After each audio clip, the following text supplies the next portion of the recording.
دوستو نماز پڑھتے ہوئے انسان کے سر کو جب مشین لگا کر اسکین کیا گیا تو سائنسدانوں نے ایسا کیا معجزہ دیکھا کہ وہ بھی سب حیران ہو گئے۔ دوستو نبی پاک صلی اللہ علیہ وسلم کے فرمان پر کی جانے والی ایک نئی ریسرچ آپ کو بتائیں گے۔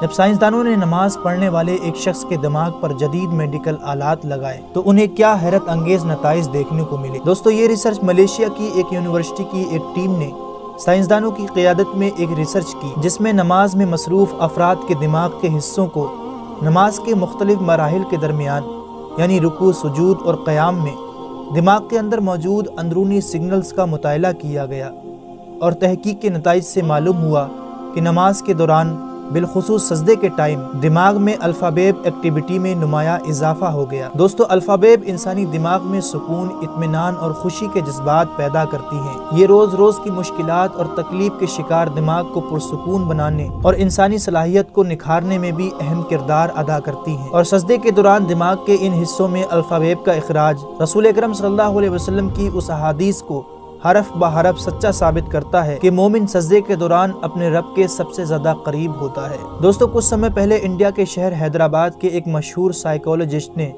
اپنے ایک انٹرویو میں کہا کہ نماز پڑھنے والے دماغی بیماری سے محفوظ رہتے ہیں، اور مختلف ریسرچ میں دوستو یہ ثابت ہو چکا ہے کہ نماز انسانی جسم کے لیے ایک بہترین ورزش ہے، جس کے پڑھنے سے چہرے پر نور آتا ہے، جس کے پڑھنے سے دل کو سکون ملتا ہے۔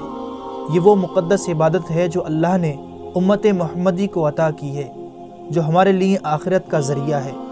اس کا سوال قیامت کے روز سب سے پہلے ہوگا۔ آخر میں دعا ہے کہ اللہ ہم سب کو 5 وقت کی نماز پڑھنے کی توفیق عطا فرمائے۔ ویڈیو اچھی لگی ہو تو اسے لائک اور اپنے دوستوں کو ضرور شیئر کریں۔